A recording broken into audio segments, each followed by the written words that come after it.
Hello दोस्तों, नमस्कार। मेरा नाम पंकज कुमार यादव है। एक बार फिर इस वीडियो में आपका स्वागत है। कल हमने आप लोगों को त्रिभुज के क्षेत्रफल निकालने के ढेर सारे फार्मूले बताए, जिसमें से दो फार्मूले बहुत इम्पोर्टेंट है। जिसमें एक हीरोन सूत्र होता है, और जब त्रिभुज की तीनों भुजाएं दी हों तो हम लोग हीरोन का सूत्र इस्तेमाल कर सकते हैं। दूसरी बात, जब कोई त्रिभुज का आधार दिया और ऊंचाई दिया हो तब उसका क्षेत्रफल कैसे निकालते हैं, उसके बारे में हम लोगों ने कल बात की थी। आज हम इस वीडियो में 8-10 क्वेश्चन लेके आए हैं, जिसको हम बहुत डिटेल से सॉल्व करेंगे और आप लोगों को बताएंगे। ऐसा कोई एग्ज़ाम नहीं है जो ये सब क्वेश्चन ना पूछे जाते हों, चाहे एसएससी एमटीएस का हो, चाहे रेलवे का हो, चाहे किसी भी चीज़ का हो। ये हर एग्ज़ाम में क्वेश्चन पूछे जाते हैं। कहने का अर्थ ये है कि हम इन क्वेश्चनों को बहुत बारीकी से देखेंगे। तो चलिए देखते हैं। जैसे पहला क्वेश्चन जो है, इसमें हमने नहीं लिया है क्योंकि सबसे लास्ट में बताएंगे, क्योंकि वो क्वेश्चन हर पेपर में पूछा जाता है। ये भी सब पूछे जाते हैं, लेकिन वो तो हर पेपर में लगभग लगभग रखा ही रहता है उस टाइप के क्वेश्चन। बस क्या करता है, थ्योरी थोड़ा से चेंज कर देता है, बाकी उसी तरह से लगाना रहता है। ठीक है, आइए देखते हैं। जैसा पहला क्वेश्चन आपकी स्क्रीन पे है। पहला क्वेश्चन है, दो त्रिभुजों के क्षेत्रफल दो त्रिभुजों के क्षेत्रफलों के आधारों का अनुपात दो क्षेत्र दो त्रिभुजों के दो त्रिभुजों के आधारों का अनुपात x अनुपात y है और उनके क्षेत्रफलों का अनुपात a अनुपात b है, तब उनकी संगत ऊंचाइयों का अनुपात क्या होगा। उनके संगत ऊंचाइयों का अनुपात बताना है। तो सबसे पहले हम क्या करते हैं कि चूँकि हम क्या जानते हैं भाई, त्रिभुज का क्षेत्रफल, जब कोई त्रिभुज का आधार दिया हो और ऊंचाई दी हो, तब त्रिभुज का क्षेत्रफल क्या होता है। त्रिभुज का क्षेत्रफल इक्वल टू होता है 1/2 आधार गुणे ऊंचाई। आधार गुणे ऊंचाई, भाई यही तो होता है।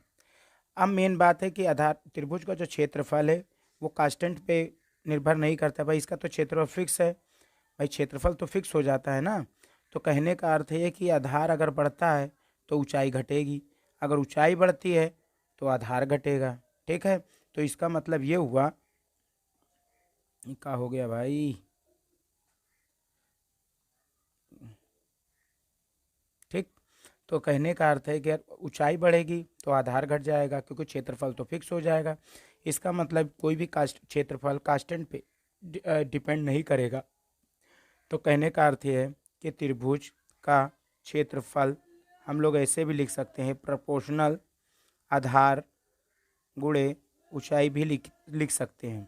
ठीक है, अब त्रिभुज का क्षेत्रफल, हमको त्रिभुज का क्षेत्रफल देख कर रखा है, ऊंचाई पूछ रखा है, तो ऊंचाई बराबर क्या हो जाएगा। ऊंचाई बराबर हो जाएगा क्षेत्रफल बटे आधार।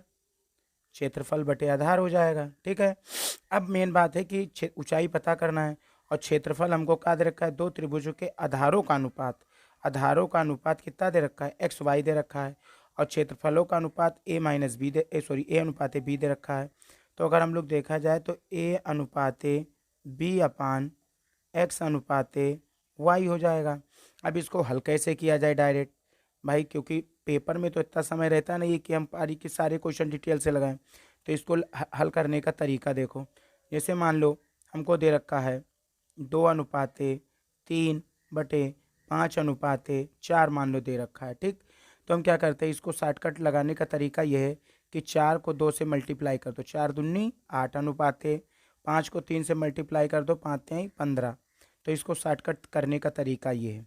तो अगर इसको किया जाए तो ए को जब वाई से मल्टीप्लाई करेंगे तो ए वाई हो जाएगा, अनुपात एक्स को जब बी से करेंगे तो बी एक्स हो जाएगा। ठीक है, यही हमारी क्या होगी, ऊंचाई होगी। यही हमारी क्या होगी, ऊंचाई। तो इसमें ऑप्शन नंबर कौन सा है, ऑप्शन नंबर ए बी थोड़ा से मिटल गया है, तो ये A Y, option number C B X, ये ऑप्शन नंबर सी हमारा क्या होगा, पूरा करेक्ट होगा। ठीक है, तो बहुत आसानी से इस क्वेश्चन को हम लोग लगा सकते हैं। देखते हैं अगला क्वेश्चन। जैसे इसमें भी कुछ छूट गया है तो देखते हैं भी लगाया जाए। तो इसमें लिखा है कि एक त्रिभुज के आधार की लंबाई उसकी ऊंचाई से 3 सेंटीमीटर कम है तो क्षेत्रफल 104 होगा। क्षेत्रफल 104 सेंटीमीटर स्क्वायर है। इसके आधार की लंबाई ज्ञात कीजिए। आधार की लंबाई ज्ञात करनी है तो सबसे पहले हम क्या करते हैं कि एक त्रिभुज ले आते हैं। त्रिभुज ले आएंगे तो आपको समझाना बढ़िया रहेगा। देखो, जैसे मान लो एक त्रिभुज ले लिए, ठीक। मान ले त्रिभुज ए है, त्रिभुज का आधार ए, शीर्ष बी और सी है। तो ये मान लेते ऊंचाई है, ठीक। मान लेते हैं ये ऊंचाई है। तो ऊंचाई थोड़ा अच्छा नहीं बना है, ऊंचाई को हम सीधा बना, अरे ऊंचाई को हम सीधा बना देते हैं यहाँ से।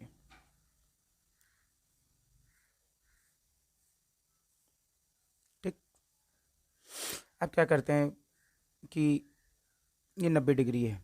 त्रिभुज के किसी शीर्ष से सामने वाली भुजा पे डाला गया लंब, ठीक है, उसका क्या कहलाती है, मध्यिका कहलाती है, लंबवत कहलाती है। तो एक त्रिभुज के आधार की लंबाई उसकी ऊंचाई से 3 सेंटीमीटर कम है। तो अगर मान लेते हैं ऊंचाई से 3 सेंटीमीटर कम है, ऊंचाई से 3 सेंटीमीटर कम है कौन, आधार।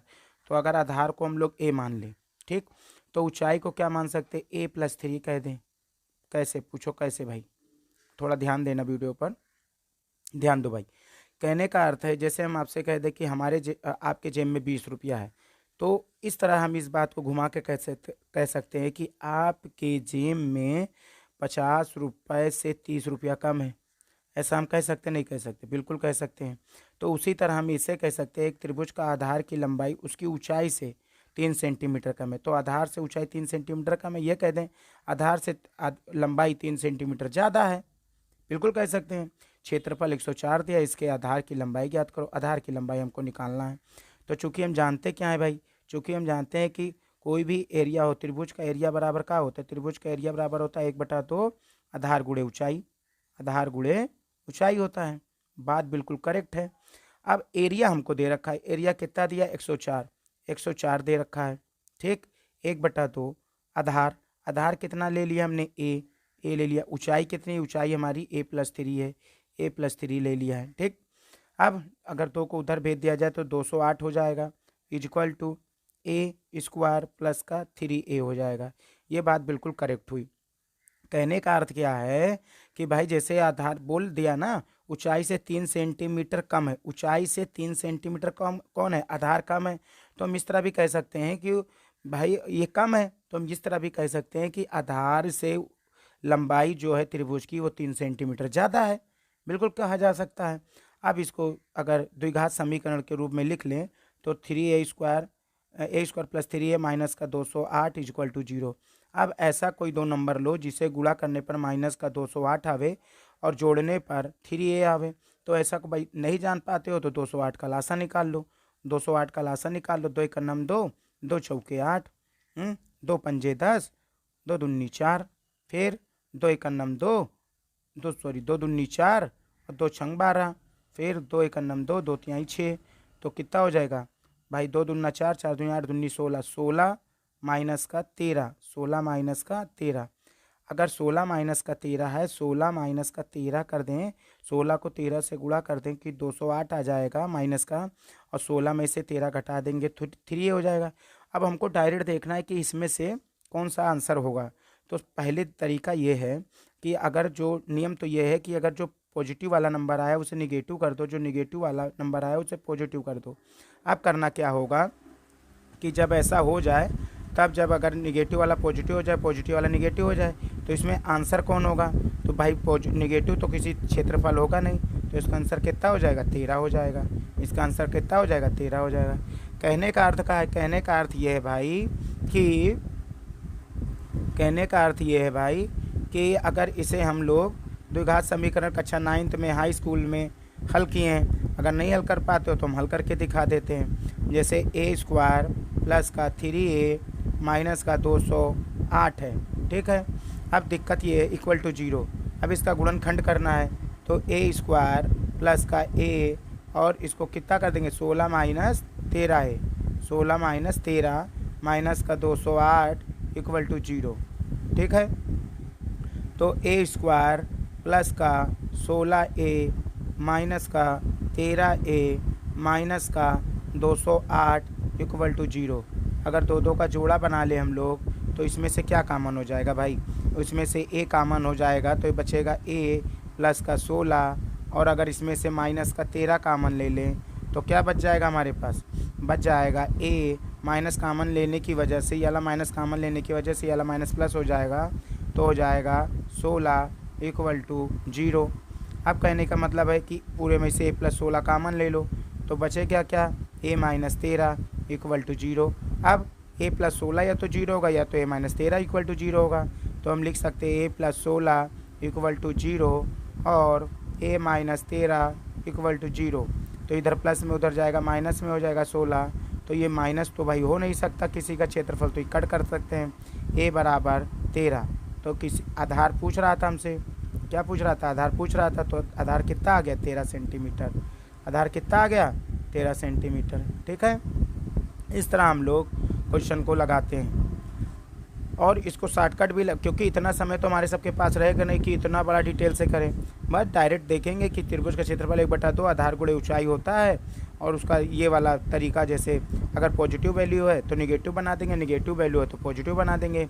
ये पूरा डिटेल हम पढ़ाएंगे तब जब आपको द्विघात समीकरण पढ़ाएंगे। ठीक है, तो थोड़ी देर के लिए ऐसे याद रखो, अगर जो पॉजिटिव नंबर आता है तो निगेटिव बना दिया जाता है, निगेटिव नंबर आता है उसे पॉजिटिव बना दिया जाता है। अब इसमें रखोगे 13 तो ये पूरा संतुष्ट करेगा, अगर 13 रखोगे तो ये पूरा करके 208 आ जाएगा और 0 हो जाएगा। ठीक, तो इस तरह ये भी क्वेश्चन पूरा हुआ। आगे की